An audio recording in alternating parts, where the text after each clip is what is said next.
Cinemação, o seu podcast sobre cinema. Acesse nosso site cinemação.com. Cinemação.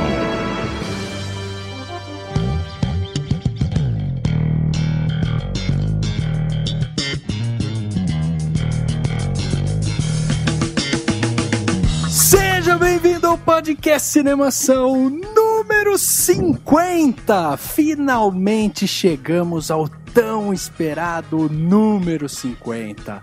Eu sou Rafael Arinelli e 50 pode parecer um pequeno passo, mas é um salto gigantesco pro Cinemação. Eu sou Daniel Cury e eu descobri há pouco tempo que filme o Isaac Newton teria dirigido se ele pudesse. Filme que o Isaac Newton... Essa é difícil, hein, meu? Deve ser alguma coisa com Newton. Um corpo que cai.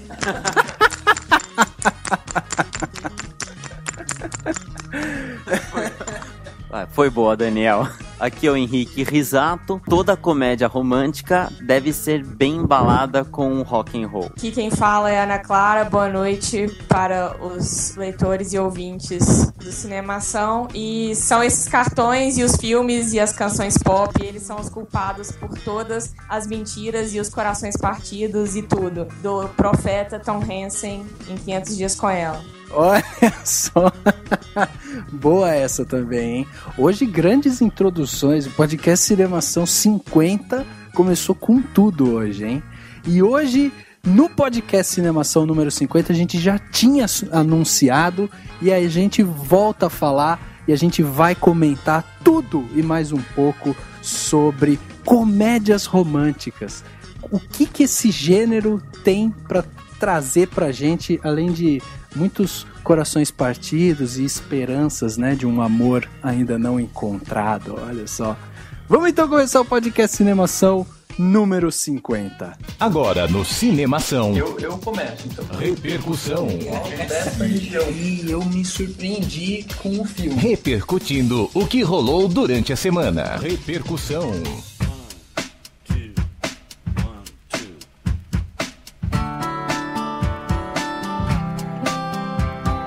Começando mais um quadro Repercussão e como de costume a gente sempre repercute sobre o nosso convidado. A gente gosta sempre de questioná-lo. É um momento Marília Gabriela do Cinemação.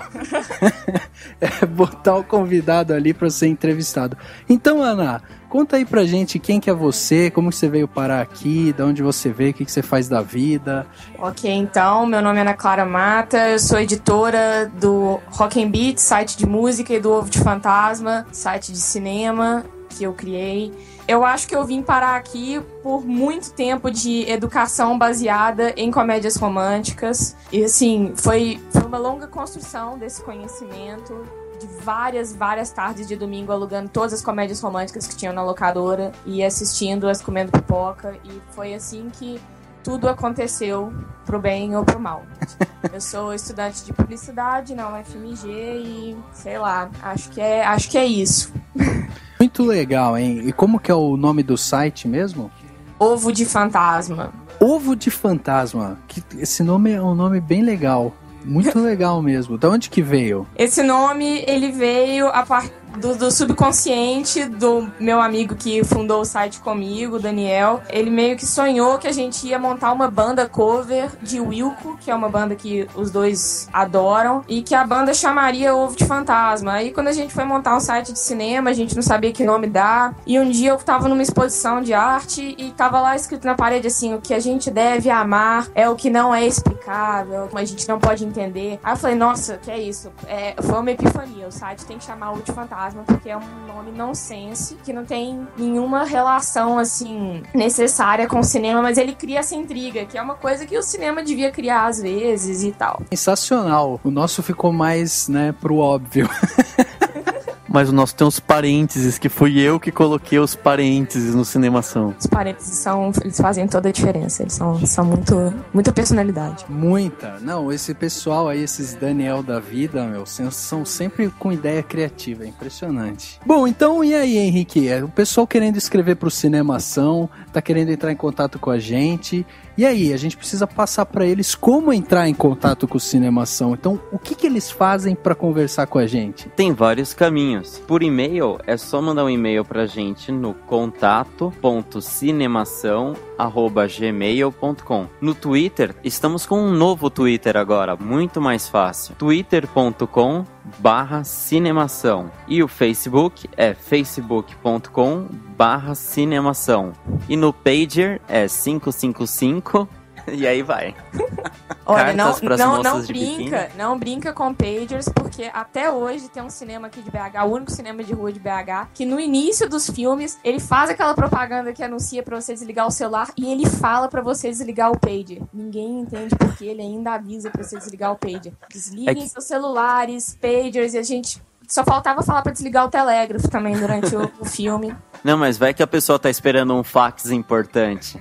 Exatamente. Perfeito, então. Bom, e aí? Vamos começar com alguns comentários aqui que chegaram durante a semana. Ótimos comentários, por sinal. E aí a gente tem alguns. Dessa vez eu vou dar a palavra pro Daniel, já que no último podcast ele não estava aqui. Ele tinha saído para comprar cigarro, passou uma semana longe, não voltou e hoje ele voltou. Comprou cigarro, pelo menos, não? Comprei, já troquei por coisas na cadeia lá, tá tudo bem. Seguinte, o comentário que eu tenho aqui é do post Lascados, traz novidade a forma de se fazer cinema no Brasil, que é um post que eu escrevi faz pouco tempo, que a Gabriela Braga comentou, acho que foi no Facebook, né, que ela comentou quando sai a divulgação, ela comentou o seguinte: esse tipo de road movie é muito interessante pro Brasil, acho que começaram muito bem com colegas e a tendência é vermos mais desse gênero, mas me revolta essa falta de apoio ao cinema nacional.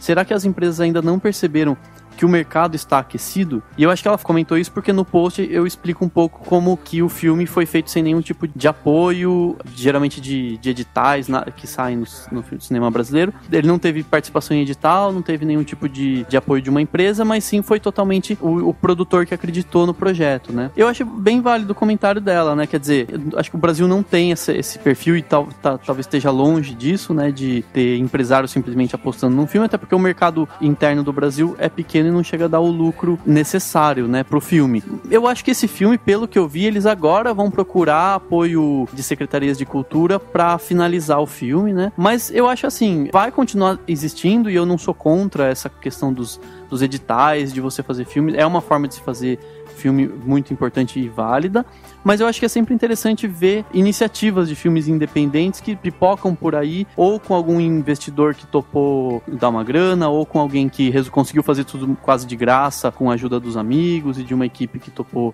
participar. Então eu acho que o cinema brasileiro ele é bem rico, não só na temática e nessas coisas, mas rico também nessas várias formas de se fazer, que eu acho que é bem interessante. Além disso, né, a gente pode dizer que vale a pena ressaltar que o cinema brasileiro, ele ainda passa por um processo de reformulação, né, ele ainda está ganhando força, ele ainda está ganhando corpo, e a gente ainda percebe que mesmo essas produções independentes, elas são muito caras, né, por isso que elas não ocorrem com tanta frequência, né? E é realmente uma pena a gente não ver as empresas se engajando de repente para ajudar mais e mais o cinema brasileiro, sem precisar da parte de edital, ou até mesmo hoje em dia que a gente tem, por exemplo, o Catarse, né, que é um negócio de investimento crowdsourcing, né? Então, a gente tem hoje outras formas de fazer esse tipo de coisa, mas ainda assim é difícil fazer cinema no Brasil. Se você não tiver uma Globo por trás, amigo, vai ter que trabalhar, né? Mas tem uma coisa interessante de se pensar. Eu não acho que necessariamente a gente precise ter sempre o filme comercial de grandes empresas. Eu acho que, enfim, eu valorizo essa coisa do Brasil. Eu acho que é um problema quando a gente fala isso, essa questão de esperar que tudo seja uma coisa comercial. É como se a gente quisesse que o cinema brasileiro chegasse a um nível não necessariamente independente de qualidade, que no Brasil acho que até é melhor em muitos casos, de chegar a um nível semelhante ao comercial que se tem, ao cinema comercial que se tem na Índia, com Bollywood, ou às vezes até Hollywood nos Estados Unidos. E eu não acho que tem que ser assim, e aproveito o gancho para sugerir para todo mundo, para quem ainda não viu, tem um post no Cinemação, que na verdade eu basicamente falei sobre uma reportagem que saiu na TV Brasil e que explica de uma forma sensacional muito do cinema, de como funciona o cinema no Brasil em vários aspectos, inclusive nessa questão dos editais. Então acho legal todo mundo aproveitar para dar um pulo lá e assistir essa reportagem, que é muito boa. Eu acho que uma coisa que tá acontecendo muito é que o cinema brasileiro, ele tá ficando preso em uma dualidade um contraste muito grande entre duas formas de produção. Em um lado a gente tem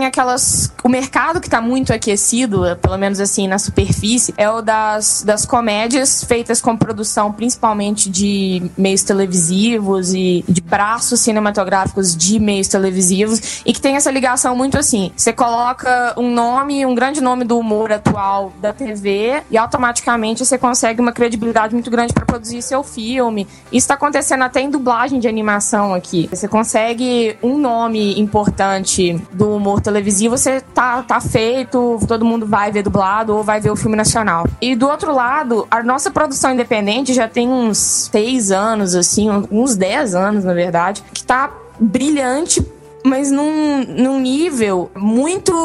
A distribuição, ela é muito ineficaz. Por exemplo, você tem um filme, você consegue um edital, ou senão você consegue financiar ele pelo crowdfunding, mas existe uma preocupação muito pequena de como distribuir esse filme depois. Aí o que acontece? O filme às vezes estreia brilhantemente num festival brasileiro, tem vários festivais que tem muito apoio a essa produção de coletivo, esses vários coletivos que tem no Brasil agora e tal, essa parte independente.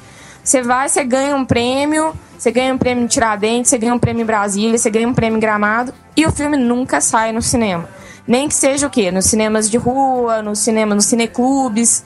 Eles simplesmente não aparecem nunca mais. Então, se você não estava lá naquele festival, naquele momento, você não assiste o filme mais. Aí, quando você vê, o filme às vezes vai parar em festival até europeu e não chega no público brasileiro. Você vê um filme chegando em Locarno, em Cannes, em Berlim, que nem passou por aqui direito, ninguém teve muita chance. Mas esse ano eu acho que teve muito prognóstico bom disso nos documentários. A gente teve 2 casos, e também com som ao redor, é claro, mas a gente teve 2 casos de documentário, que é uma coisa que não é muito popular, e que lotaram cinema e que conseguiram uma distribuição de verdade, de passar em cinema em todas as capitais, em várias cidades do interior de médio porte, que foi o Helena e o Doméstica, que realmente conseguiram sair desse... que eu acho que esse problema da distribuição é o que mais falta, esse apoio da indústria, porque fazer o filme, é legal fazer o filme fora do esquema de... A gente não precisa de virar uma indústria, a gente não precisa de virar uma máquina igual é uma Hollywood, igual é uma Bollywood, essas coisas. Mas não existe cinema sem distribuição, porque senão ninguém vai ver o filme. Você vai fazer o filme para ser visto por 40 pessoas no festival e acabar. E é interessante ver essas coisas, Ana. Também muita gente critica os filmes de Hollywood e a forma como eles são distribuídos no Brasil, como se fossem uma espécie de... causando problemas, né, para a distribuição dos filmes brasileiros e até a divisão do público, mas eu já vi muita gente comentando que no Brasil, muita gente critica, fala que o cinema brasileiro causa... o cinema brasileiro comercial, globochanchada, que eu sempre chamo desse nome, é o que mais atrapalha esse cinema brasileiro independente, assim, é como se houvesse uma batalha nisso aí. Aí eu acho interessante pensar e ver. E eu acho que, infelizmente, também tem uma dificuldade de mostrar para as pessoas que não frequentam os festivais de cinema a importância de frequentar festivais de cinema também. Se isso acontecesse, a gente conseguiria talvez abrir um pouco o leque desse público, né? Com certeza. Até porque é onde você consegue mais surpresas às vezes, né? Porque você não tá indo para ver um filme, você tá indo de cabeça aberta, você vê um filme, você vê 2, você vê sem saber quem é o diretor, você não precisa de um chamariz além do simples fato de ser cinema e de estar lá e de estar ofertado. Bom, vamos continuar outros comentários aqui, afinal de contas, né? Esse papo é muito bom sobre cinema nacional. A gente começou a história do podcast, a gente começou falando sobre cinema nacional. E a gente precisa voltar com esse tema, não precisa não? Adoro os comentários sucintos do Henrique. É uma boa justa causa, né? Bom, então, já que o Henrique foi sucinto, eu vou ler o meu comentário aqui. Afinal de contas, ele merece ser o último, né, agora. O comentário que eu tenho aqui foi enviado pela Carla Ávila. Ela comentou sobre o nosso último podcast, o podcast 49, que a gente falou do Guilherme Del Toro. Ela escreveu o seguinte: gostei muito do podcast do Cinemação. Acho que todas as informações que passaram sobre o Guilherme Del Toro foram válidas, porém senti falta de comentarem sobre os projetos futuros dele. O próximo filme dele é Crimson Peak, que vai ser lançado em 2014 e vai ter a Mia, meu Deus do céu, Mia Wasikowska, Benedict Cumberbatch e a Jessica Chastain. Um bom elenco, né? Bom, ela falou sobre esse filme, então, que é o próximo filme do Guilherme Del Toro. É legal a gente dizer que, justamente, no último podcast, a gente não falou sobre os projetos futuros dele, né? Mas esse filme, que é um filme que vai ser lançado no ano que vem, é um filme que ele é um romance, né? Um terror, romance, assim, uma mistura, aliás, bem peculiar, né? Um filme ser terror e romance, né? E ele vai contar a história de alguns fantasmas e tal, e o filme vai se passar inteiro dentro de uma casa mal assombrada. A gente pode dizer que o Guilherme Del Toro, ele vai voltar um pouco aí às suas origens, já que ele gosta muito dessa coisa assim, mais sombria e tal, né? Essas histórias assim, um pouco, não vou dizer... É que tá vindo na minha cabeça só a palavra menor, por causa do Pacific Rim, mas não é menor, ele gosta muito dessa coisa do sombrio, de jogar muita sombra, né, nos seus filmes e tal. Então a gente pode dizer pelo menos isso, que ele vai ter essa volta às origens dele. Agora, que a gente não falou sobre os projetos futuros, a gente acabou não falando mesmo, mas... assim, tem outras coisas que a gente falou muito legais, inclusive sobre a invasão latino, a invasão mexicana em Hollywood. O meu comentário, quem mandou foi o Ricardo Salles, de um post que falava: Atividade Paranormal terá mais 2 filmes por falta de um. Ele escreveu assim: não aguento mais esses filmes de atividade paranormal. Para mim, já perderam a graça faz tempo. Sempre a mesma coisa. Sempre os mesmos sustos. Não tá na hora de parar, não? Tipo, simples. Não vá no cinema. Não dê ibope pra esse tipo de filme. Não dê público, né? Nem ibope. Eu assisti o Atividade Paranormal, o primeiro. Foi bem legal. Acabou. Saiu o segundo? Ah, não. Saiu o terceiro? Menos ainda. O pessoal fica ainda, que nem Jogos Mortais. A trilogia inicial dos Jogos Mortais foi muito massa.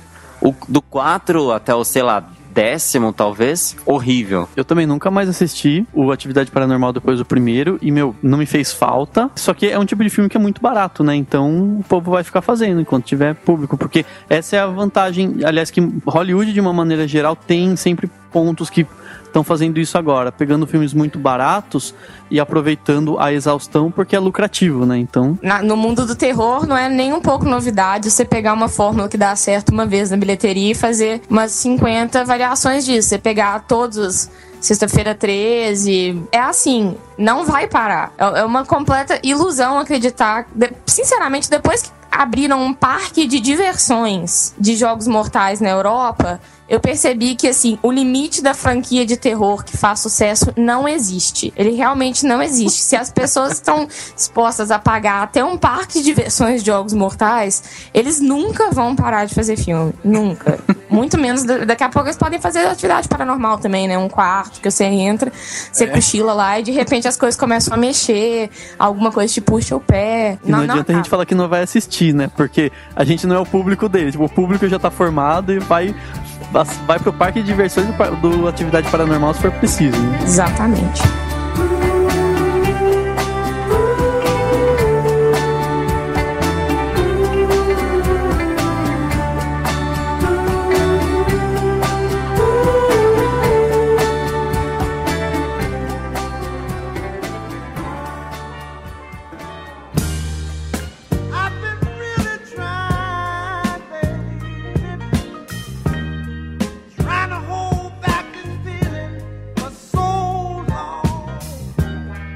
Comédias românticas, um tipo de filme que é muito popular, né, no mundo do cinema. A gente tem uma variedade gigante de filmes de comédia romântica. tem filmes de comédia romântica com atores que, assim, só ficam fazendo esse tipo de gênero, aqueles atores que migram às vezes pra esse gênero, parece até que pra dar, assim, um sossego, né? O cara faz um filme de terror ou um suspense, passa um tempo e tá fazendo uma comédia romântica pra dar uma relaxada, assim, pelo menos é isso que parece, né?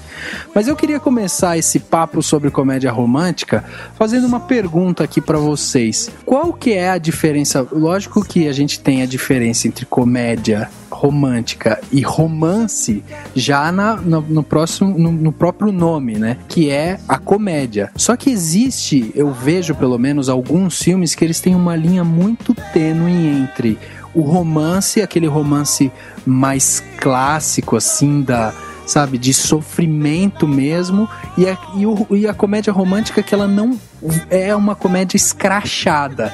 Então eu queria, na verdade, saber de vocês o que vocês sentem como comédia romântica quando a gente fala que qual que é a diferença básica entre essa comédia romântica não escrachada e também aquele romance que não é tão meloso, que escorre açúcar da tela, né? Eu acho que comédia romântica é um daqueles gêneros na história do cinema que a gente inventou e que é completamente arbitrário, assim. Por exemplo, é igual falar das comédias adolescentes, do cinema adolescente dos anos 80, 90. Não é exatamente um gênero, é uma tendência que a gente chama de gênero. Eu acho que é uma coisa que começou lá na época do Screwball, começou, sei lá, com... A gente até hoje meio que encaixa no... Se tem um Cary Grant, tem uma Rosalind Russell ou uma Katharine Hepburn no filme, é comédia romântica. Só que os atores mudam. Só que é aquele personagem, é aquela... Tem que ter meio que aquela estrutura do garoto conhece garota, um dos dois não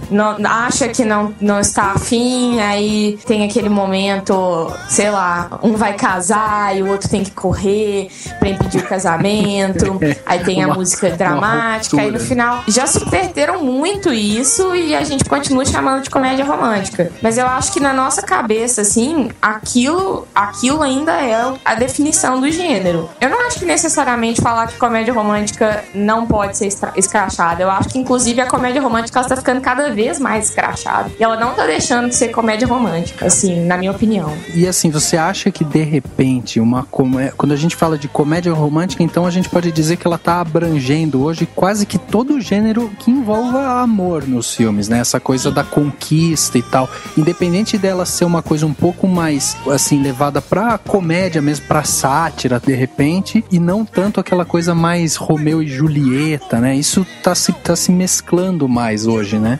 Eu acho que a gente, talvez assim, a origem da comédia romântica, ela já foi um pouco ácida, um pouco irônica, um pouco cínica, assim. É engraçado porque é um gênero tão adocicado, um gênero tão, assim, vamos alimentar a esperança do público. Inclusive tem uma frase que eu até guardei aqui porque eu acho essa frase sensacional, de uma pesquisa da Academia Britânica de Psicoterapia, um cara chamado Philip Hodgson. Ele falou assim: nós precisamos de viver através das histórias que nos ajudam a lidar com realidades duras. O idealismo tem seu papel. Ele pode nos convencer que, não importando o nosso azar e a nossa besteira, existe alguém para nós por aí. E você sabia? Existe. Ande por um shopping e você vê os casais mais curiosos. Nós todos precisamos de esperança nas nossas vidas. E Hollywood é uma mercadora de esperanças.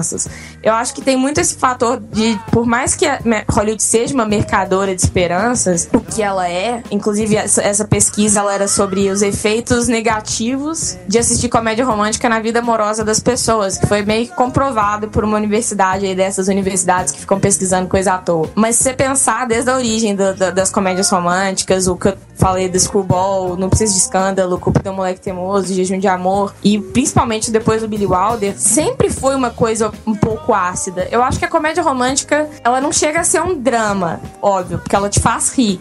Ela te faz rir com essas coisas, com esses golpes que acontecem num relacionamento. Mas ela não suaviza esses golpes necessariamente. Ela propõe uma visão muito... Eu não sei, eu vou ter a empáfia aqui de dizer que comédias românticas, elas são mais realistas do que romances. Porque romances tem essa coisa desse furor do destino. A comédia romântica, ela pode até ter isso, mas ela tem muitos percalços no caminho. E muitos encontros, piadas e... sei lá, tropeços. Eu acho que, nesse sentido, a comédia romântica é um gênero realista, é um gênero irônico, é um gênero ácido, sempre foi. Eu acho que uma coisa que aconteceu recentemente, né, vamos dizer, de certa forma, mais recente nas comédias românticas, é que estão tirando um pouco do engraçado ou desse irônico e dessa acidez, e incluindo um pouco mais de sexo mesmo, né, não necessariamente as cenas de sexo, mas qualquer piada relacionada a sexo ou simplesmente situações relacionadas a essa tensão sexual que talvez nos primórdios do cinema, nas décadas de 30, 40, 50, não se usava tanto, né? Eu não sei o que tá acontecendo, mas a comédia romântica, na minha opinião, tá morrendo. Ela tá definhando tem uns 10 anos, desde a era que, na minha opinião, foi praticamente a era de ouro, assim, da comédia romântica, que foi que teve os grandes ícones que você vê, assim, você pensa, isso é ator de comédia romântica. Você pega uma Meg Ryan, você pega uma Julia Roberts. O Grant, exatamente. Depois dessa era de ouro, depois que essas pessoas da era de ouro da comédia romântica nos anos 90 ficaram velhas e não fazem mais, pelo menos não com a eficiência que faziam filmes desse gênero, eu acho que ela tá morrendo porque ela tá confusa entre dois lados. Tem aquelas comédias, ou são comédias pastelão direcionadas ao público feminino, ou são comédias românticas direcionadas ao público masculino, que é essa produção toda do Apatow, que eu acho, inclusive, assim, eu sou fã demais da produção dele. Eu pensei muito em você pegar todos os filmes dessa produtora, ou Missão Madrinha de Casamento, Virgem de 40 anos, Ligeiramente Grávidos, todos são comédias românticas, mas eles não parecem comédias românticas e eles enganam muito fácil que não são comédias românticas. Mas você não acha que, de repente, a comédia romântica, ela tá morrendo, ela tá na UTI, enquanto o romance em si já tá praticamente sepultado já? Completamente. É muito raro você sair pra ver um filme de romance hoje em dia. Assim, romance puro. Hoje em dia a gente procura romances no meio de filmes de outros gêneros, assim. A gente torce pelos casais das aventuras, pelos casais dos filmes de ficção, pelos casais dos filmes de drama. É muito... Sabia qual que é o único lugar, na minha opinião, que o filme de romance ainda existe e ainda respira? É no filme de época. É no filme que retoma, sei lá, Jane Austen, Luana Karenina desse ano, que é o filme de romance que quase que fala assim, né? Tá, então já que hoje em dia tá difícil fazer um filme de romance, vamos olhar pra época que o mundo era romântico e fazer uns filminhos, assim, pra agradar os que ainda anseiam, assim, por esse tipo de coisa mais épica de história de amor. Porque hoje em dia, realmente, a coisa diminuiu de escala. Hoje em dia, o quê? Um filme romântico. Qual que é o filme romântico? Eu até citei já aqui, 500 Dias com Ela é o anti-filme romântico. Eu acho que ele foi meio que a morte do filme romântico, a morte da comédia romântica. É meio que um momento que, como se fosse o somatório de tudo. Tipo, o somatório de tudo produziu aquilo. Produziu o Tom Hanks, produziu a mentalidade do Tom Hanks. Olha o que deu. Olha o que dá ficar consumindo isso. Aí virou aquela, meio que, quase que uma bula de remédio. Você falando dos filmes de romance, que o que mais a gente lembra são filmes de época, né? E o que a gente pensa, Razão e Sensibilidade, Orgulho e Preconceito, são, tipo, grandes exponenciais, né? Você estava falando isso antes de você cair, Ana, nessa parte dos filmes de época que mantém o romance atualmente. Eu tava justamente pensando nisso. Falei, nossa, mas acho que não tá tendo mais tanta comédia romântica e tanto romance que já tá sepultado, como o Rafa disse, porque a nossa sociedade tá, no mínimo, se reformulando nessa área, né? Se a gente parar pra pensar, tá tudo muito no ar. Existe romantismo, mas não é como era antes, e talvez ninguém ainda tenha achado uma forma legal de falar dele, né? Não sei, talvez o próprio Judd Apatow com o Ligeiramente Grávidos conseguiu uma coisa curiosa, né? De ir para um lado diferente, mas ainda assim o cinema como um todo ainda tá tentando encontrar um caminho, né? Por isso. Eu acho que o Judd Apatow, o que ele consegue fazer, que é interessante, é exatamente pegar essa visão moderna do romantismo, que é o romantismo cotidiano. Você pegar que inclusive pouca gente viu, porque teve um lançamento muito torto aqui no Brasil, que foi o Bem-vindo aos 40. Eu acho ele um filme extremamente, assim, romântico de um jeito torto, sabe? Porque é aquilo. Hoje em dia as pessoas querem uma coisa, um tipo de romance que se associe cada vez mais com o que elas veem na realidade, com o tipo de romance que elas usufruem. E que não é mais, por exemplo, um Vento Levou. Ninguém mais tem um Rhett Butler, sabe? Então, eu acho que, assim, óbvio que tem, casos existem, como disse o pesquisador lá da Inglaterra e tal. Mas eu acho que tem, e o Judd Apatow consegue fazer isso de um jeito que não é endurecido, não é assim, então a gente não acredita mais em amor, então vamos fazer um filme quase, assim, niilista em relação ao amor. Não, ele faz um filme super de coração, só que é um filme de coração pros tempos modernos. O que eu acho interessante também, que eu tava pensando aqui no meio do raciocínio, que é meio uma digressão, existe uma franquia de sucesso de filme de romance, que é romance, não é drama nem comédia romântica, e que é contemporâneo. E ela acabou de sair do cinema, que foi a trilogia do Before, do Richard Linklater. Que, se você pensar, é a coisa que a gente menos consegue imaginar que faria sucesso na sociedade hoje. Porque é ver um casal conversando e construindo um relacionamento de um jeito, assim, lento. E porque hoje em dia existe esse imediatismo de filmes de 80 minutos que, sei lá, o casal já fica junto no trailer, assim. Exatamente. E esse é um casal que demorou e que todo mundo curtiu acompanhar a construção deles, até um ponto que eu conheço gente que lida como se eles fossem pessoas reais, ficam tristes quando não, mas a Celine ficou chata, não, mas... É uma trilogia que foca basicamente no diálogo deles ali, né? Exatamente. Justamente na parte na construção mesmo, né? Como que esse casal vai ser feito. E ali em si, no filme em si, a gente não tem esse traço da comédia. A gente pode justamente dizer que é um romance puro, né? Exatamente.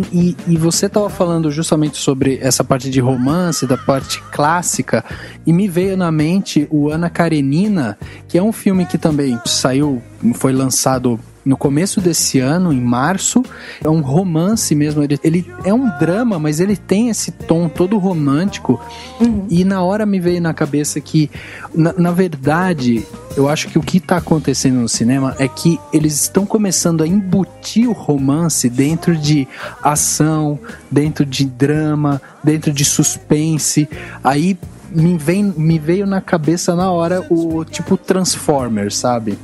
Você vai assistir Transformers, é um filme gigantesco, é um filme totalmente voltado para ação, tecnologia e não sei o que.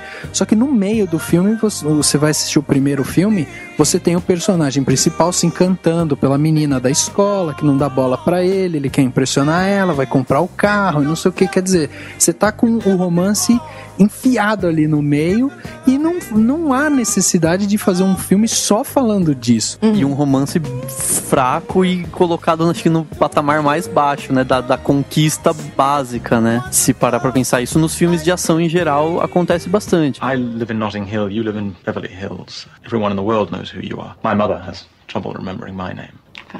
Fine. Good decision. The fame thing isn't really real, you know. And don't forget, I'm also just a girl standing in front of a boy, asking him to love her.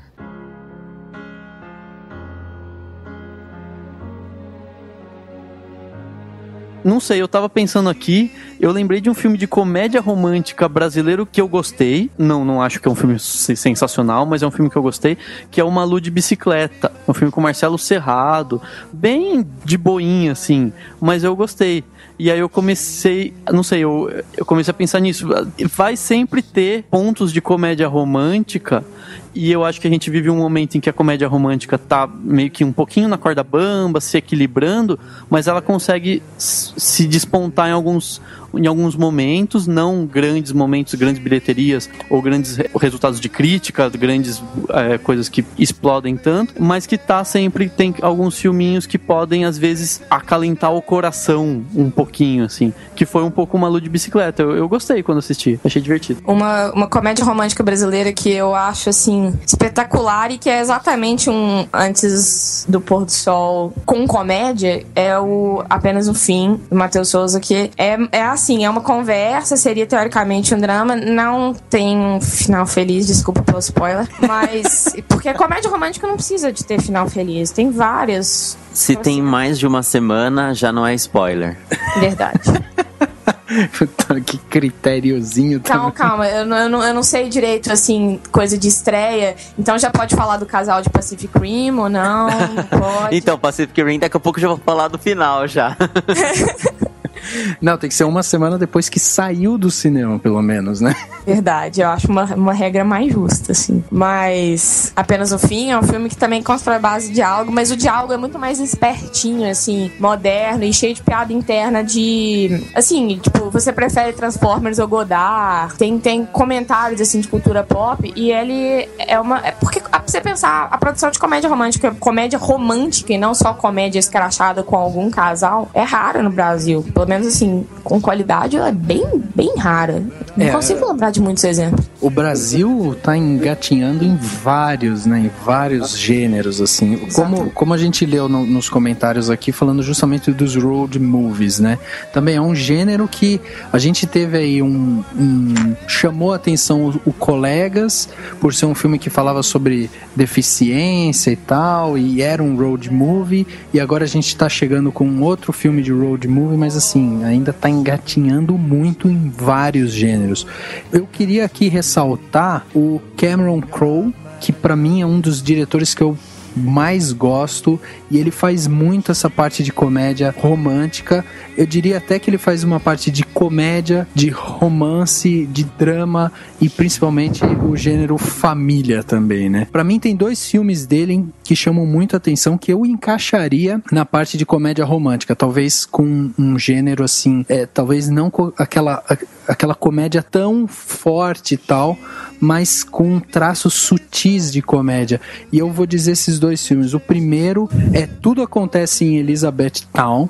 É um filme que, eu gostei pra caramba, assim, gosto muito da narrativa do filme, gosto muito do roteiro, dos personagens, e ele fez também Compramos um Zoológico, que eu já falei no podcast várias vezes desse filme, mas são 2 filmes que mexem muito com essa parte de drama familiar, mas que justamente coloca o romance como num primeiro plano. Eu acho que porque ele trata o romance não só como um romance homem-mulher, mas o romance como a relação humana, né? O amor entre as pessoas. Então a relação entre pai e filho, entre um novo amor, entre os filhos em si.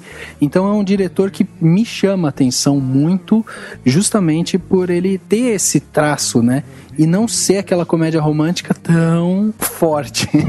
O Cameron Crowe, eu até tenho dificuldade de associar ele com comédia romântica. Eu não coloquei ele na minha listinha aqui, sendo que é um dos meus diretores contemporâneos favoritos, porque eu choro tanto nos filmes dele que eu não consigo, assim, pensar em comédia. Mas eu lembro que eu ri, assim, mas é porque geralmente é uma porcentagem de tempo tão grande que eu passo chorando que é difícil associar. Mas eu acho que se me pedissem pra elencar minhas cenas de comédia romântica favoritas, assim, top 10, talvez, com certeza a conversa de telefone de Elizabethtown estaria, porque, sério, 2 pessoas em 2 estados diferentes conversando no telefone a noite inteira e decidirem no meio da conversa que elas vão encontrar no meio do caminho entre os 2 estados e pegar a estrada e continuar no telefone.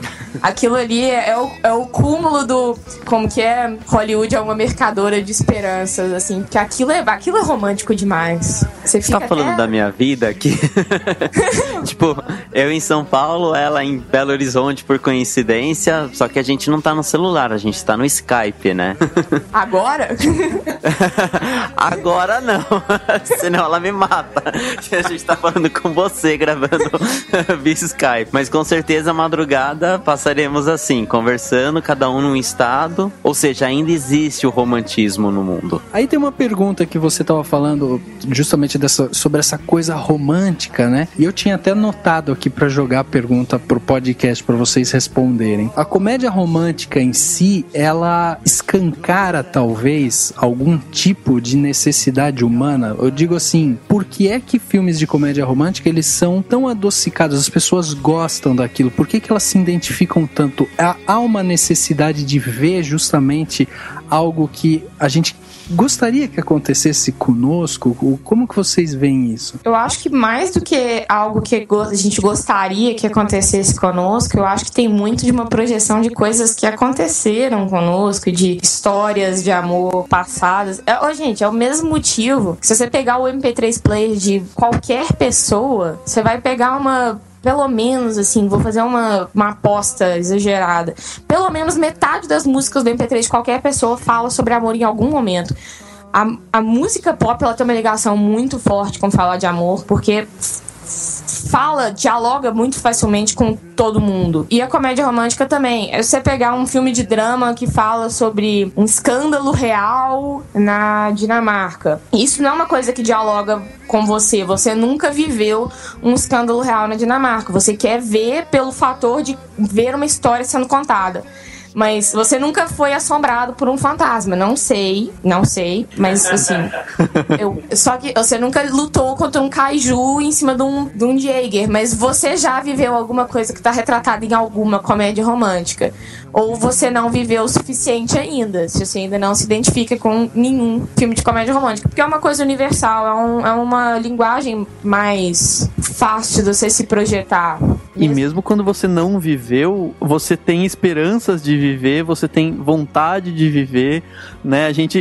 Eu tenho vontade de lutar contra um kaiju, mas eu sei que isso não vai acontecer.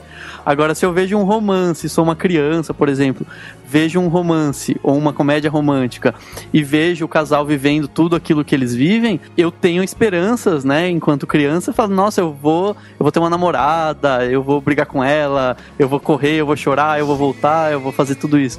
Então, também tem isso, né? A projeção de coisa que já se passou, é a projeção do que você quer e no fundo vai fazer de tudo para que aconteça, e também pelo fato de o cinema permitir que a gente viva histórias dos outros, o cinema, assim como praticamente as principais artes, né, que existem. Eu lembrei de uma frase que correu um tempo aí no Facebook, daquelas linkzinhas pra curtir, que falava assim: o motivo das mulheres procurarem o homem ideal é a Disney, e o motivo dos homens procurarem a mulher ideal é a Playboy. Ai, meu Deus do céu, é hoje. Hoje é o último podcast do Henrique. It's about talking to women, and I know how to do that because I observe, because I am a novelist. What? You never told me that before. That's because I'm not an arrogant prick, Andy. Okay? The problem most men have is they don't know how to talk to women. You know what my problem is? I am not interesting.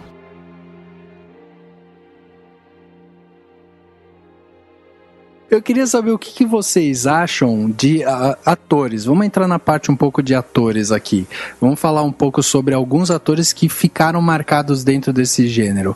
Eu sei já quem que o Henrique vai puxar aqui, mas eu quero começar antes com o Adam Sandler. Ele fez alguns filmes... Jesus. Pois é, ele fez alguns filmes... Eu fiz uma careta aqui olhando pro Rafael e você, Jesus, deu fio só, ela concorda. Ele fez alguns filmes justamente que são classificados como comédias românticas, e justamente filmes fracos, né? Mas ele ficou muito marcado por estar inserido dentro desse gênero, né? Então, assim, é um ator que tem lampejos de talento, assim, mas a maioria dos filmes dele, ele mantém sempre o mesmo tipo de personagem, com o mesmo tipo de piada, né? Vocês percebem isso em mais algum ator ou atriz, né? Olha, confissão, assim, escabrosa. Eu odeio o Adam Sandler, assim, isso não é a parte da confissão, porque isso é uma coisa que a gente já parte do pressuposto. Mentira, um dia desse eu descobri que tem 18 pessoas no meu Facebook que curtiram o Adam Sandler, eu vou procurar todas elas. A questão é, eu tenho como um guilty pleasure muito profundo como se fosse a primeira vez. Mas é porque o carisma da Drew Barrymore é tão grande que ela consegue, assim, digamos que transborda pra ele. Ele fica com um pouco de carisma refletido. Ela consegue, porque ele pra mim é uma bolha humana. Ele não tem nenhum carisma, nenhum timing. E olha que assim, eu acho que dessa safra de humor dele, do saída do Saturday Night Live, ele é o único que eu não consigo gostar, porque eu acho o Will Ferrell um gênio. Inclusive, ele tem alguns casos de comédia romântica. O Steve Carell também. O Steve Carell, inclusive, esteve uma das últimas boas comédias românticas, que foi aquela com o Ryan Gosling. Eu esqueço o nome daquela comédia o tempo inteiro. Crazy Stupid Love. Que são atores de comédia escrachada, e que fazem o papel do galã de comédia romântica super bem, de um jeito super divertido. Mas... veste bem neles, né? Veste, o Adam Sandler, além de tudo, o cara é feio, além. O problema é você tentar, assim... Você tem que forçar muito a barra pra acreditar que a pessoa tá gostando do Adam Sandler, né? É um momento muito obscuro da vida de uma atriz, assim, ser o interesse romântico do Adam Sandler e se interessar de volta, né? Exatamente. Você falou do Steve Carell, que é um dos atores que eu gosto muito, assim, passei a gostar muito dele por causa do seriado do The Office. Sim. E um dos filmes que eu gostei muito dele, que pra mim...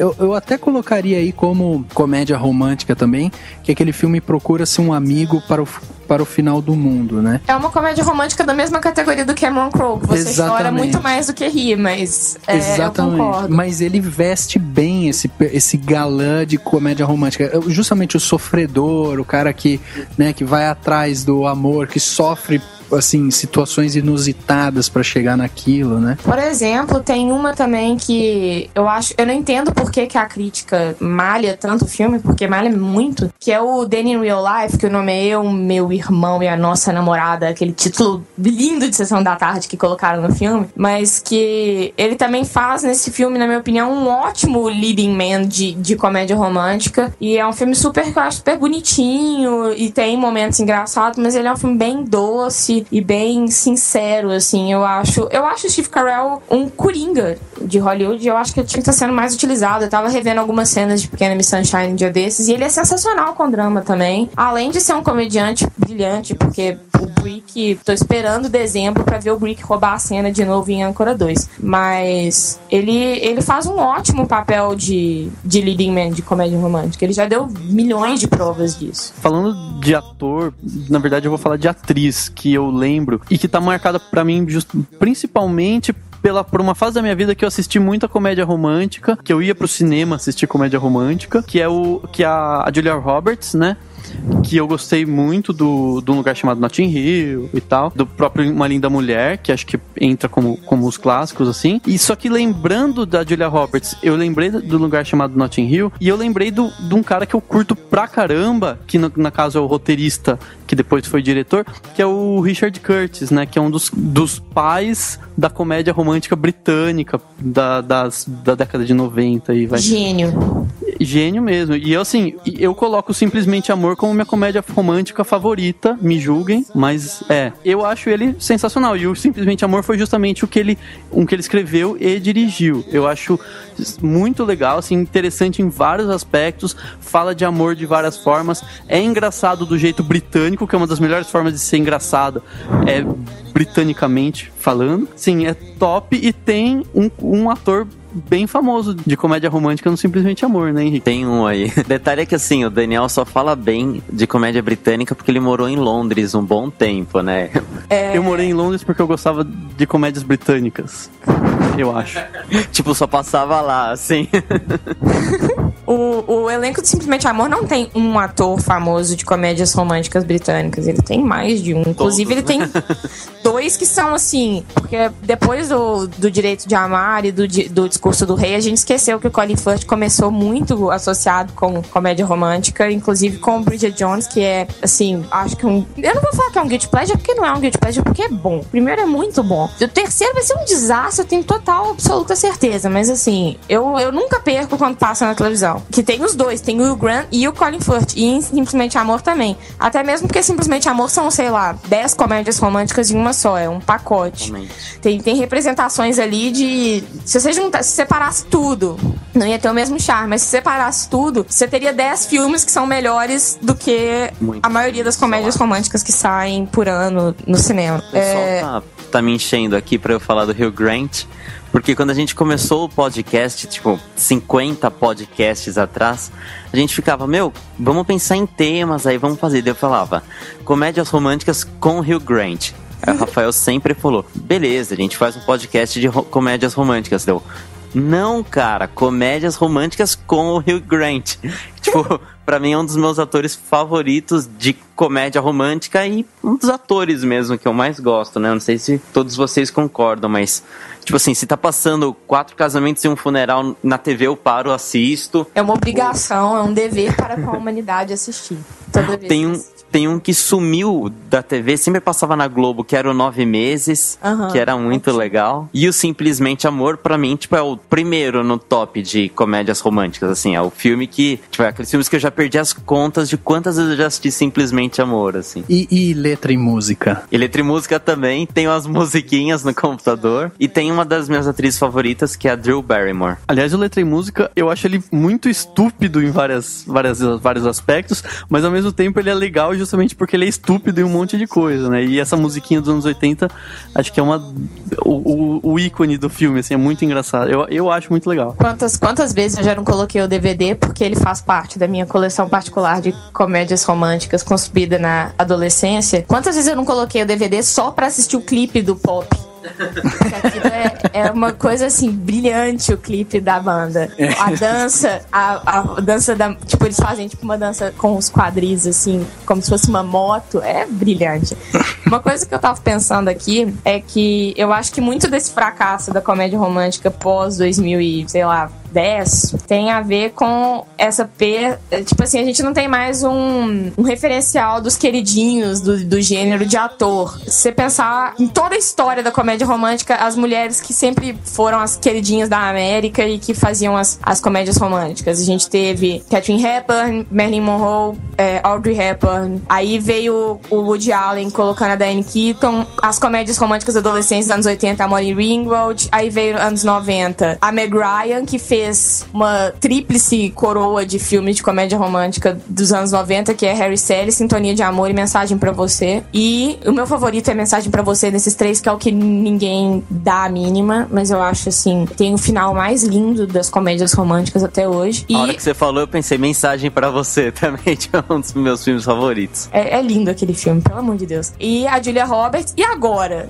Quem é? Nenhuma tentativa de formar uma queridinha de comédia romântica de Hollywood atual deu certo. A gente pode pensar nos fracassos mais óbvios, por exemplo, a Katherine Heigl, que saiu de Grey's Anatomy, saiu da televisão pra tentar ser a queridinha das comédias românticas e só fez desastre desde que tentou fazer isso. Fez o Ligeiramente Grávidos, que ela fala que ela não gosta, que é uma coisa que é inexplicável, que é o único filme bom que ela fez. E depois foi só descida. Quem seria a nova face da comédia romântica? Tanto a mulher quanto o homem. Não tem mais. É verdade. A gente, talvez até justamente a decadência do gênero se dê justamente pela decadência dos próprios atores, né? O próprio Hugh Grant, a filmografia quase que inteira dele é filmes de comédia romântica. O cara fez, tipo, você fez 50 filmes, 50 foram comédias românticas, um ou outro ele faz um drama e tal, mas talvez também esteja muito linkado justamente a essa diversidade também que a gente vê principalmente no mercado cinematográfico geral, né? A gente vê que os atores hoje eles estão migrando muito de área, né? Então mesmo o cara que fez um filme de drama hoje, pesado e tal, amanhã tá fazendo uma comédia, depois tá fazendo um terror. Eles não estão mais se linkando a um gênero só, né? Um dos exemplos que eu tenho, assim, de cabeça é o próprio Robert De Niro, que é um ator super já conceituado, um ator que fez vários filmes policiais de suspense e tal, e hoje em dia na carreira dele ele migra muito, ele vai pra comédia, aí ele faz um filme de suspense, daí ele volta pra um outro filme, então não existe mais aquela identidade, vou assistir um filme do Robert De Niro porque tem o Robert De Niro e eu sei que ele é bom em tal coisa, né? Ele inclusive criou, eu utilizo um verbo pra definir o que tá acontecendo, que é o denirizar. Que tem vários atores que estão denirizando depois que o De Niro denirizou. Que é o quê? É assim, sério. Eu deniro, tu deniras, ele denira. Exatamente, mas é sério, isso é uma atitude que tá acontecendo, é uma epidemia, na verdade. Que primeiro veio o De Niro e a Diane Keaton, que assim, resolveram enterrar a carreira em comédia de segundo calão, assim, fazendo 500 por ano. Tem hora que sai filme, antigamente um filme do De Niro no cinema era um evento ao qual você tinha que comparecer. Hoje em dia é a coisa que você tem medo.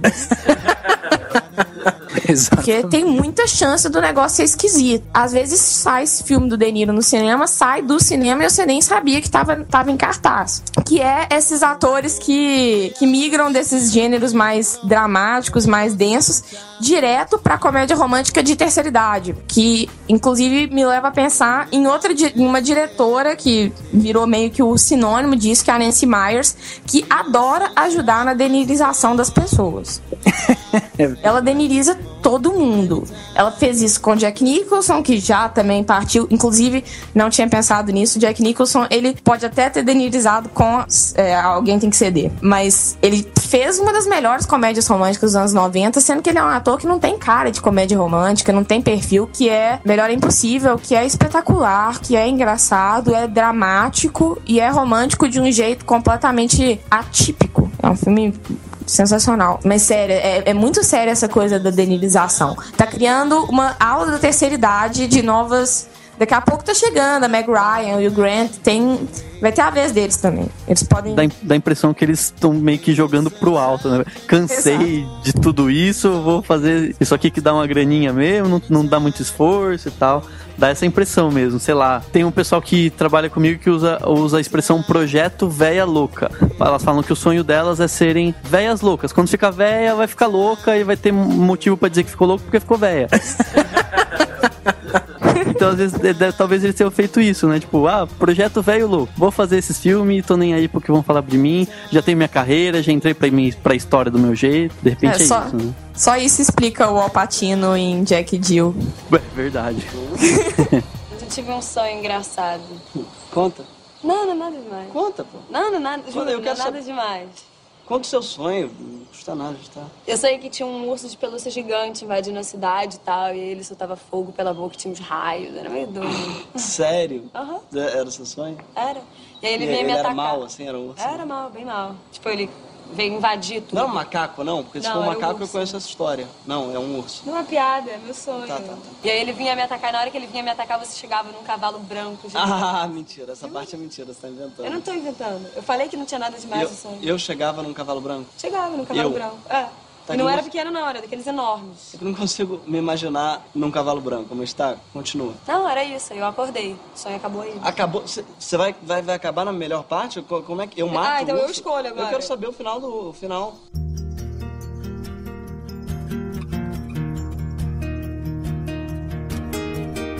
A comédia romântica, ela, até a nova Hollywood, ela era muito poderosa em premiação. Tinha muito prêmio de ator pra comédia, pra crítica. O Billy Wilder, ele é até hoje um dos cineastas mais respeitados, inclusive com as comédias dele, com as comédias românticas. Aí veio a nova Hollywood, ficou só o Woody Allen fazendo comédia romântica e o gênero perdeu completamente essa questão de isca de Oscar e nunca mais voltou a ser levado a sério. Até uma coisa que deve ser considerada, que é esse ano, 2013, marcou a volta das comédias românticas pro Oscar, que foi lá do Bom da Vida, chegando numa posição de competir, talvez, pro melhor filme. Exatamente. E que tem um pouco do De Niro, né?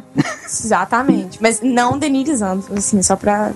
que ele tá muito bom. E que foi um fenômeno que talvez possa significar que a comédia romântica tá voltando, pode ser um revival. Eu ia ficar feliz. A gente tava falando de atores, né, e atrizes que ficam bem em comédia romântica. Eu lembrei de um ator também que eu gosto, falaram pra eu comentar sobre ele hoje, que é o Mark Ruffalo. E eu pensei em 2 filmes que eu gosto bastante, que o primeiro é o De Repente 30, que, tipo, é muito engraçado, assim, é bem aqueles, tipo, feitiço do tempo, né? A personagem, de repente, se vê adulta. E Se Fosse Verdade, com a Reese Witherspoon, que casa com a história que a gente tava falando dos fantasmas, né? E eu lembrei de é uma minha consideração final sobre comédias românticas em 2 palavras. Casamento grego. De nada. Bom, acho que a gente pode tentar, então, para finalizar esse papo de comédias românticas, acho que a gente pode tentar fazer aí pelo menos, vamos citar aí pelo menos uns 2 filmes para as pessoas assistirem. Então, assista esse filme, que esse filme aqui, é comédia romântica. A gente pode tentar fazer isso, né? Vamos comprar o desafio? Eu já vou dizer aqui que os meus 2 filmes são justamente os filmes que fizeram a Ana chorar. que tudo acontece em Elizabethtown e compramos um zoológico. São 2 filmes que, assim, eu considero fenomenais, adoro o diretor, adoro o roteiro do filme, a narrativa, então eu já coloco os 2 do mesmo diretor e quem assistir vai ver semelhança, obviamente vai ver semelhança em tudo, porque tem o dedo dele lá e a gente consegue perceber essa linearidade dele nos filmes. Então vale muito a pena ver, você não vai rir tanto, talvez você chore mais, mas são 2 filmes assim que me marcaram muito pelo lado humano, por ser um filme assim que te traz um pouco, te traz pra perto do filme, o filme te abraça, te acolhe, e isso é uma coisa que eu gosto muito nos filmes. Agora eu queria saber de vocês, alguns filmes aí, vamos lá. Eu vou tentar sair um pouco do circuito no primeiro que eu vou sugerir, que é Beijos Roubados, do Truffaut, que não é um filme que muita gente percebe como comédia romântica, e também ninguém pensa muito em comédias românticas no cinema clássico europeu, mas que é um filme divertidíssimo. O Jean-Pierre Léaud talvez planta para muito herói de comédia romântica independente atual. Ele é o desajeitado, meio mulherengo e conquistador, mas assim, completamente inapto para isso, e que é muito interessante, tá? Até por ser uma comédia romântica autobiográfica do Truffaut, que não é uma coisa muito tão comum assim. Agora saindo do inesperado pro completamente esperado, que é Mensagem pra Você, da Nora Ephron. Eu acho que é um filme...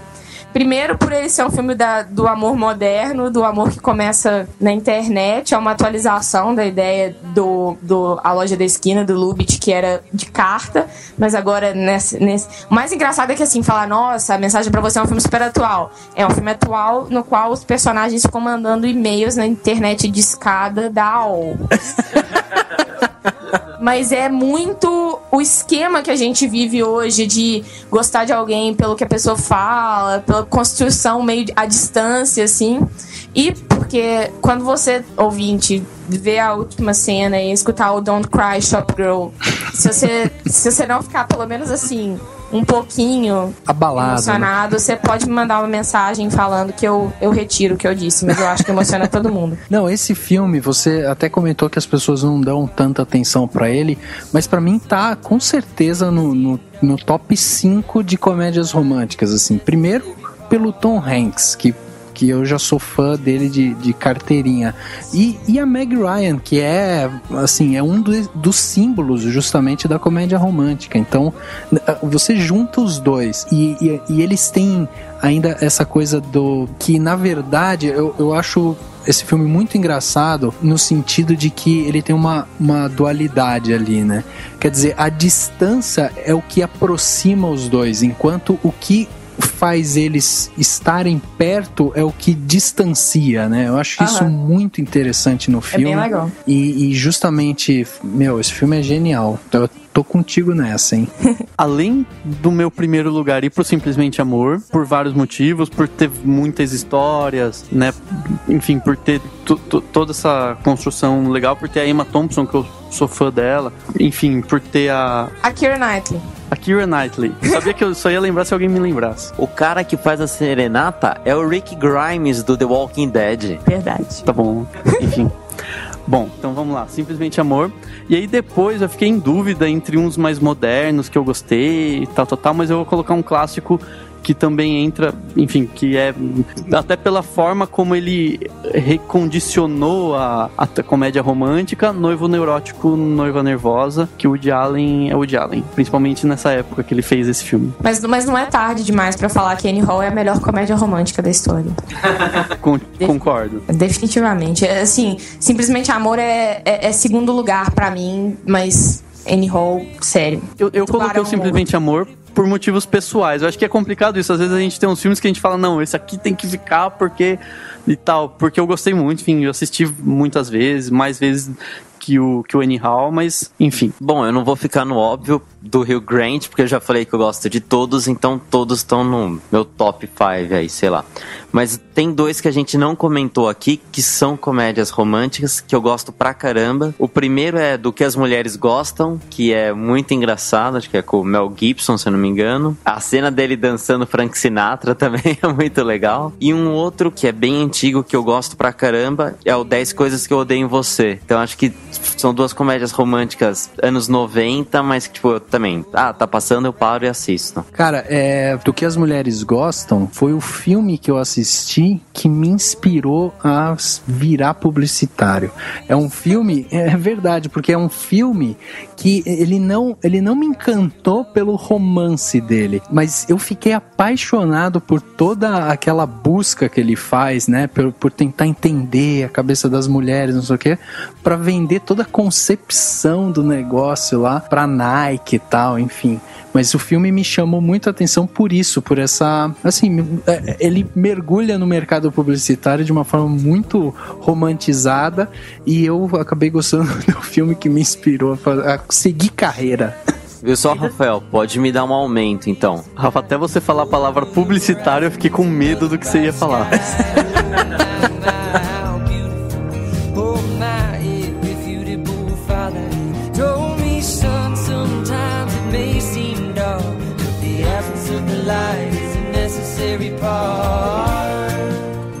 Checando os detalhes, conferindo cada frame de olho no que importa pra você. Plano Detalhe. Agora, no Cinemação.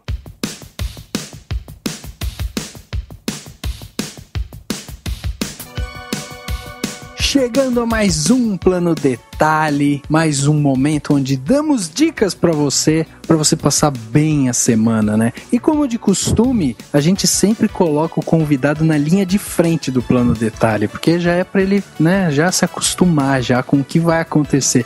Então, Ana, passa pra gente aí qual que é a sua dica da semana para os ouvintes do podcast. Minha dica da semana, ela envolve uma coisa que tá chegando nas lojas agora, depois de um atraso, assim, inexplicável, que é o que é pra mim o disco do ano, que é o Modern Vampires of the City, do Vampire Weekend, que é um disco muito interessante de rock, com influências de pop, de afropop, de folk. Esse disco, ele tá ganhando muito buzz por aí, assim, e agora ele tá chegando nas lojas brasileiras. Eu tava já angustiada com essa espera, mas finalmente parece que chegou. E assim, escute se você quer saber, quando chegarem as listas de melhores do ano, qual que é aquele disco que tá em primeiro lugar de todas as listas, porque é muito provável que vai estar em muita lista de muita publicação de música. E só que toma cuidado, porque tem 4 meses que esse disco basicamente saiu e ainda não enjoei, e eu ainda escuto ele basicamente todo dia. Então toma,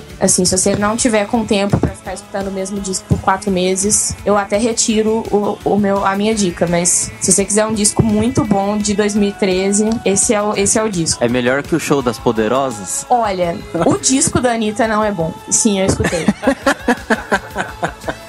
Porque Show das Poderosas é brilhante demais pra ignorar o disco. Mas aí eu fui ouvir o disco e, olha, é melhor. O do Vampire Weekend é melhor. Desculpa, Anitta. Eu tô nas Desculpa, mesmas 15 músicas do Bon Jovi faz mais de um mês, assim, tipo, só ouvindo Bon Jovi também. Repete o nome, Ana, por favor. Modern Vampires of the City. Beleza, anotado. Tá vendo? O Daniel já comprou ideia já. Aí o Henrique já vai poder abandonar o CD da Anitta. Tá tudo certo já. A dica mais válida até agora, né? Não, sério, tem que tomar cuidado só com essa coisa de falar da Anitta aí, porque o exército pesado tem poder e ele pode aparecer todo no comentário do site. Aí a próxima sessão de comentários do podcast vai ser só pessoas defendendo a Anitta. Exatamente. Entra uma outra voz, né? Outras pessoas falando. Tipo, corta e aparece um cara falando. E pessoas xingando muito no Twitter. Exatamente. Bom, o meu plano detalhe vai para séries de TV. Eu queria fazer, na verdade, dois comentários aqui que eu acho interessante. O primeiro sobre seriado, na verdade, é o Breaking Bad. eu queria, assim, falar justamente sobre o ator principal de Breaking Bad, que é o Bryan Cranston. Ele foi já especulado recentemente, pode ser que ele seja o Lex Luthor no próximo filme do Super-Homem. É um ator que, assim, tá me chamando muito a atenção justamente pela diversidade dele, assim, como ele é um cara que se adapta muito bem aos papéis, tá chamando a atenção de muitos críticos justamente com o seriado e pode dar aí um ótimo Lex Luthor, se ele continuar seguindo essa linha de atuação que ele tá seguindo. Ele tá numa maré muito boa, então vamos torcer para que seja um talento que permaneça. Então o meu plano detalhe fica, a princípio, essa primeira parte do meu plano detalhe fica justamente para acompanharem um pouco mais a carreira desse ator, que não é um ator jovem, não é um galã e tal, mas é um ator que tá despontando aí, tá ganhando muito destaque com o seriado, e eu acho que vale a pena acompanhar um pouco mais da carreira dele. A outra parte do plano detalhe vai, como sempre, né, pro The Office, mas na verdade vai pros bastidores do The Office. Tem um cara que dirigiu alguns episódios do The Office que se chamava Jason Reitman. Ele é um cara que dirigiu, assim, alguns dos melhores episódios do The Office. E qual que é o lance do The Office? O The Office tinha um personagem principal que ele era odiado por todo mundo. Só que você assiste o seriado e você passa a amar aquele personagem que é odiado. Então, ele conseguiu transportar bem essa mensagem através do personagem. Ele dirigiu um filme que saiu em abril de 2012, chamado Jovens Adultos. Aí já entrando um pouco, inclusive, nessa linha de comédias românticas.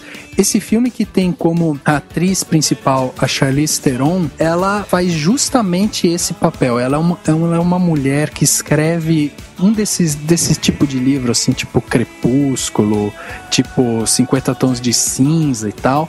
Ela é essa mulher e ela é super arrogante e tal. O que acontece com ela? Ela descobre que um ex-namorado vai ter um filho e ela resolve que ela precisa casar com ele, que os dois nasceram para viver juntos. E ela parte numa viagem para tentar reconquistar um cara que já tá casado, vai ter um filho e tal. Então, essa mesma pegada, você passa a assistir o filme sabendo que a motivação dela é totalmente contrária a tudo que você acredita, que você viu por aí, mas você quer saber o que vai acontecer com essa mulher. É uma mulher arrogante, prepotente, e aí a gente acompanha essa jornada. Então meu plano detalhe vai justamente para esses dois seriados, né? Fica aí, um pro Breaking Bad e o outro pro The Office. O meu plano detalhe é bem simples. Eu tava lembrando de uma entrevista que eu vi com o Guilherme Del Toro, né? Eu tava lendo tal, aí até o Henrique, depois que a gente assistiu o Pacific Rim, ele falou assim, isso dava um plano detalhe. Eu falei, opa, dá mesmo? E aí eu pesquisei um pouquinho mais. Então é mais uma curiosidade relacionada ao Círculo de Fogo que tá nos cinemas, né? A atriz, a Rinko Kikuchi, que é a japonesinha que controla lá, ela foi, na verdade, uma espécie de sugestão que o Iñárritu deu pro Guilherme Del Toro, né? O Del Toro precisava de alguém que fosse bem-humorada, porque ela ia passar muito tempo numas armaduras bizarras para fazer as filmagens. E o Iñárritu, que tinha dirigido a Rinko Kikuchi, pra quem não lembra ou não viu, ela é a japonesinha surda do Babel, que o Iñárritu dirigiu. O Iñárritu sugeriu pra ele, né? Então foi uma espécie de, enfim, de troca entre os compadre mexicano, né? Que eles são. O Charlie Hunnam, que é o outro personagem principal do Círculo de Fogo, já trabalhou também com o Cuarón no Filhos da Esperança, e eu achei muito interessante. Falei, nossa, será que foi o Cuarón que sugeriu? Enfim, eu acho muito legal ter uma espécie de panelinha, né, entre o Cuarón, o Iñárritu e o Del Toro. Eles são um compadrezinho lá, e eu achei bem legal, e eu fiquei me perguntando sobre isso. Mas independente disso, é só a curiosidade de falar desses dois atores, a atriz japonesa e o ator que é americano, nem sei se ele é americano, mas enfim, que trabalharam com diretores mexicanos antes de trabalhar com o Del Toro no Círculo de Fogo. Ô Ana, você falou que você assistiu Círculo de Fogo, né? Sim. Você já assistiu um anime chamado Neon Genesis Evangelion? Eu tive pouco contato com o Evangelion. Eu sei que é, assim, extremamente inspirado. Inclusive, eu não sei se vocês viram um vídeo que saiu hoje, que tá circulando hoje pela internet, que é do Del Toro visitando o Museu dos Gundams. E você vê que, assim, a cultura japonesa, os animes, influenciaram ele horrores. Mas eu não acompanhava Neon Genesis. Não, é porque a história é muito parecida, assim, é mais do que eu imaginei, assim. E vai dizer que quando você saiu do filme, você não quer também colocar no seu carro um botãozinho da espada, que você clique, tipo... Com certeza. Eu nem vi de onde saiu a espada, eu só sei que, tipo, ele criou uma espada, assim. Espada relâmpago dos Changemans.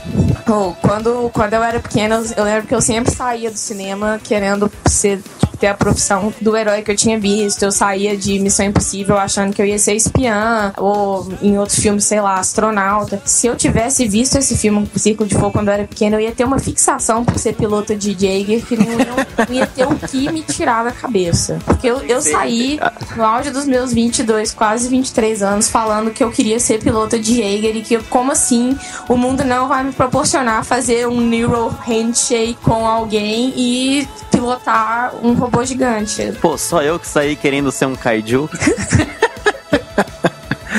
Não, pra mim, sabe qual que foi o lance? Eu saí do cinema, peguei o elevador, tava no shopping, peguei meu carro, aí engatei a ré, saí do estacionamento, coloquei a primeira marcha, fui andando com o carro. De repente eu me peguei com aquele sentimento de... Puta, o carro ele só anda, que bosta.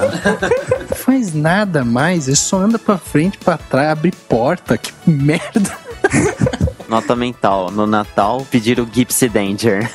Exatamente. Como eu fiquei por último, né, deixaram eu por último no Repercussão e aqui no Plano Detalhe, eu vou acabar tudo com uma cervejinha. Saiu a semana passada a notícia de que o Sandro Gomes, que é filho do Mussum, ele é um empresário, ele com mais 2 amigos sócios, fizeram uma nova marca de cerveja que tem o rótulo e o símbolo principal, o rosto do Mussum, e a cerveja vai se chamar Biritz.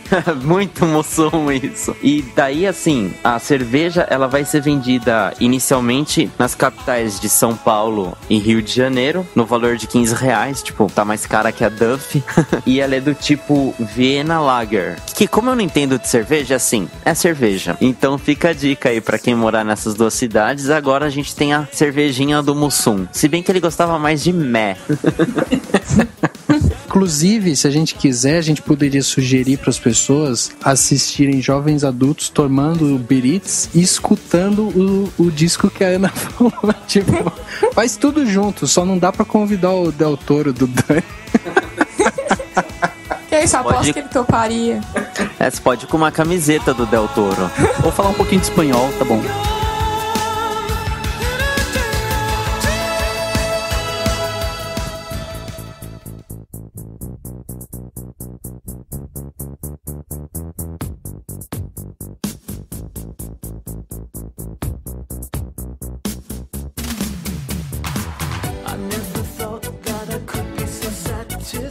Chegando ao final de mais um podcast agora, finalmente, o podcast Cinemação número 50. A gente demorou só 49 episódios pra chegar aqui. Isso daí, cara, foi uma vida. Ninguém sabe o trabalho que dá isso daqui, mas foi um trabalho que tá sendo recompensado. Agora a gente tá fazendo aí, ó, sempre tem convidado novo, quadros diferentes, tem sempre alguma coisa nova no Cinemação, no podcast. Então, o podcast Cinemação número 50 só veio pra brindar ainda mais tudo isso que tá acontecendo com a gente, esse crescimento, essas coisas que estão vindo, que a gente só tem que agradecer mesmo a audiência que a gente tá tendo, não é? Vocês querem agradecer também? Alguém? Eu já tô imaginando o número 100, assim, com um especial no vídeo show, assim, né? Isso ia ser bem legal.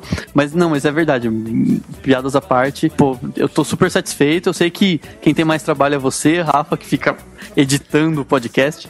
Eu não faço isso, então não dá tanto trabalho assim, mas tá muito legal, e chegar no número 50 dá um novo alento aí pra continuar, porque a gente sabe que vai poder chegar no 100 com a mesma dificuldade que a gente teve, né? É isso mesmo. E a gente tem que agradecer aqui a participação da Ana, que veio gentilmente veio aqui participar, trazer todo o seu conhecimento de comédias românticas. A gente tinha recebido a recomendação do Bruno Costa, que gravou com a gente aqui sobre filmes de gangster, e a gente falou pro Bruno, a gente comentando com ele que a gente ia gravar o podcast 50 sobre comédias românticas, ele falou, pô, fala com a Ana, que a Ana manja tudo de comédias românticas. Ele tava certo, ela virou nossa especialista em comédia romântica agora.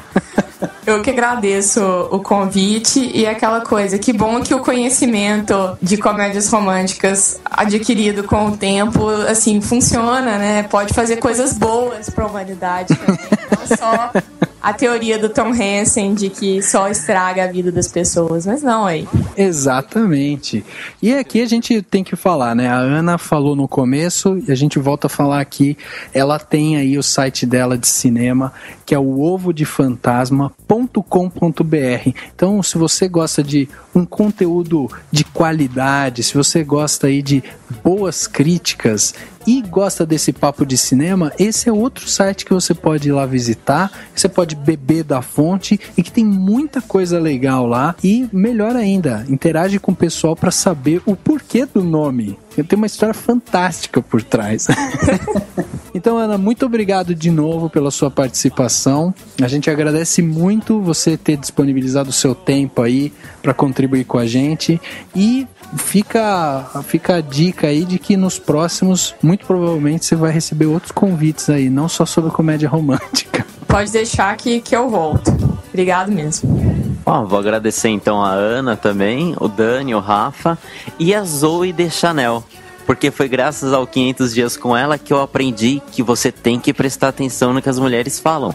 Se ela fala, eu não quero nada sério, ela não quer nada sério. Porque esse foi um dos filmes que eu mais chorei. Tipo, nossa, como ela é ruim. É isso aí, galera. Valeu, Rafa, valeu, Henrique.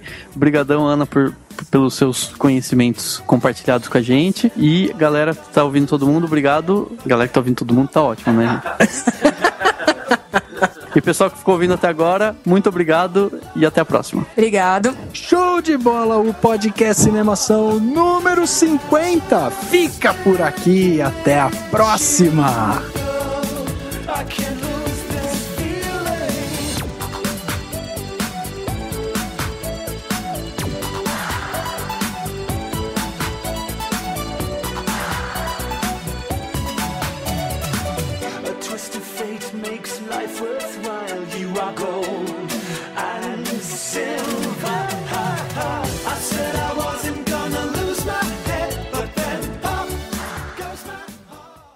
Ação. O próximo filme dele é o Christian Peck. Crimson. Crimson Peak, que vai ser lançado em 2014 e vai ter a Mia Wasikowska. Cara, eu não consigo falar esse nome. Segunda vez que eu tento falar. É o Wazowski, que nem o Monstros S.A. Mike Wazowski. Mia Wasikowska, Benedict Cumberbatch e Jessica Chastain. Olha como eu tô chique. Beleza, próxima vez o Daniel vai ler todos os nomes difíceis aqui.